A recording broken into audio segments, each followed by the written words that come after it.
ನಮಸ್ತೆ ವೀಕ್ಷಕರು, ನೀವು ನೋಡ್ತಾ ಇದ್ದೀರಾ ಪ್ರಜಾ ಫ್ಲಾಶ್. ನಾನು ಮೀರಾ. ಈಗ ನೋಡೋಣ ಇವತ್ತಿನ ಹೈಲೈಟ್.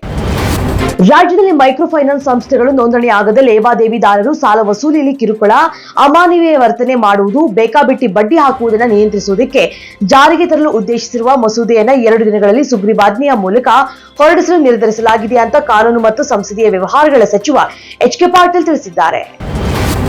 ರಾಜ್ಯ ವಂಶಸ್ಥರಿಗೆ ಸೇರಿದ ಬೆಂಗಳೂರು ಅರಮನೆಯನ್ನ ಸುಗ್ರೀವಾಜ್ಞೆಯ ಮೂಲಕ ರಾಜ್ಯ ಸರ್ಕಾರ ವಶಕ್ಕೆ ಪಡೆಯೋದಕ್ಕೆ ಯತ್ನಿಸ್ತಾ ಇದೆ.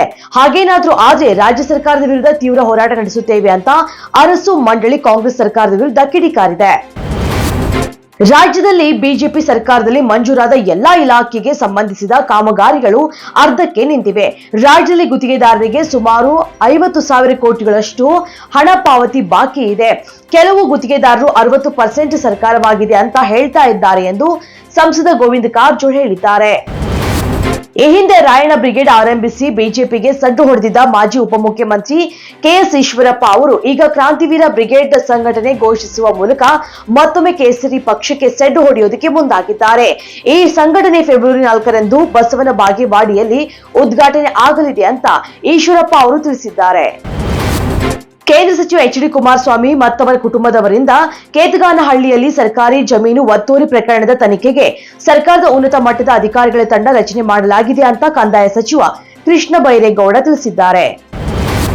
ಬಿಜೆಪಿಯವರು ಗಾಂಧಿಯವರ ಹೆಜ್ಜೆ ಗುರುತು ಅಳಿಸುವಂತ ಕೆಲಸವನ್ನ ಮಾಡ್ತಾ ಇದ್ದಾರೆ. ನಾವು ಅದನ್ನ ಉಳಿಸುವ ಕೆಲಸವನ್ನ ಮಾಡಬೇಕು. ಮಹಾತ್ಮ ಗಾಂಧಿ ಅವರ ತತ್ವಗಳನ್ನ ಒಪ್ಪದ ಬಿಜೆಪಿಯವರು ಅವರ ಪ್ರತಿಮೆಯ ಕೆಳಗಡೆ ಕುಳಿತು ಪ್ರತಿಭಟನೆಯನ್ನ ಮಾಡ್ತಾರೆ ಅಂತ ಡಿಸಿಎಂ ಡಿ.ಕೆ. ಶಿವಕುಮಾರ್ ಅವರು ಹೇಳಿದ್ದಾರೆ.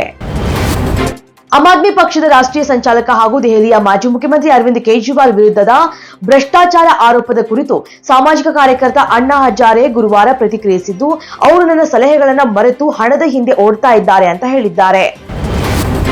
60 ಪ್ರಯಾಣಿಕರು ಮತ್ತು 4 ಸಿಬ್ಬಂದಿಯನ್ನು ಹೊತ್ತೊಯ್ತಾ ಇದ್ದ ಅಮೆರಿಕನ್ ಏರ್ಲೈನ್ಸ್ ಜೆಟ್ ವಿಮಾನವು ಸೇನಾ ಹೆಲಿಕಾಪ್ಟರ್ಗೆ ಡಿಕ್ಕಿ ಹೊಡೆದಿದ್ದು, ಅತ್ಯಂತ ಭೀಕರ ಅಪಘಾತದಲ್ಲಿ ವಿಮಾನ ಮತ್ತು ಹೆಲಿಕಾಪ್ಟರ್ನಲ್ಲಿ ಎಲ್ಲಾ ಪ್ರಯಾಣಿಕರು ಮೃತಪಟ್ಟಿದ್ದಾರೆ ಅಂತ ಅಧಿಕಾರಿಗಳು ಗುರುವಾರ ತಿಳಿಸಿದ್ದಾರೆ. ಬೆಂಗಳೂರಿನ ಎಂ ಚಿನ್ನಸ್ವಾಮಿ ಕ್ರೀಡಾಂಗಣದಲ್ಲಿ ರಣಜಿ ಟ್ರೋಫಿ ಟೂರ್ನಿಯ ಎಲೈಟ್ ಸಿ ಪಂದ್ಯದ ಹರಿಯಾಣ ಮತ್ತು ಕರ್ನಾಟಕ ನಡುವೆ ನಡೀತಾ ಇದೆ. ಈ ಪಂದ್ಯದ ಮೊದಲ ದಿನದಾಟದಲ್ಲಿ ಟಾಸ್ ಸೋತು ಬ್ಯಾಟಿಂಗ್ ಮಾಡಿದ ಕರ್ನಾಟಕ 5 ವಿಕೆಟ್ ನಷ್ಟಕ್ಕೆ 267 ರನ್ ಗಳಿಸಿದೆ. ಪುಷ್ಕರ್ ಮಲ್ಲಿಕಾರ್ಜುನಯ್ಯ ಅವರು ನಾನಿ ಸಿನಿಮಾ ವಿರುದ್ಧ ಕಿಡಿಕಾರಿದ್ದಾರೆ. ರಿಮೇಕ್ ಹಕ್ಕು ಪಡೆಯದೆ ಹಾಯ್ ನಾನಾ ಸಿನಿಮಾ ಮಾಡಲಾಗಿದೆ. ಭೀಮಸೇನ ನಳಮಹಾರಾಜ ಚಿತ್ರದ ರಿಮೇಕ್ ಇದು. ನಾನಿ ಅವರೇ, ಎಷ್ಟು ಕೀಳು ಮಟ್ಟದ ಕೆಲಸ ಮಾಡಿದ್ದೀರಿ ಅಂತ ಪುಷ್ಕರ್ ಅವರು ಇನ್ಸ್ಟಾಗ್ರಾಂನಲ್ಲಿ ಪೋಸ್ಟ್ ಮಾಡಿದ್ದು, ತೆಲುಗು ಚಿತ್ರರಂಗದಲ್ಲಿ ಈ ವಿಚಾರ ಸಾಕಷ್ಟು ಚರ್ಚೆ ಹುಟ್ಟುಹಾಕಿದೆ. ಇದಿಷ್ಟು ಇವತ್ತಿನ ಅಪ್ಡೇಟ್ಸ್. ಇನ್ನಷ್ಟು ಅಪ್ಡೇಟ್ಸ್ಗಾಗಿ ನೋಡ್ತಾ ಇರಿ ಪ್ರಜಾಧ್ವನಿ ಟಿವಿ.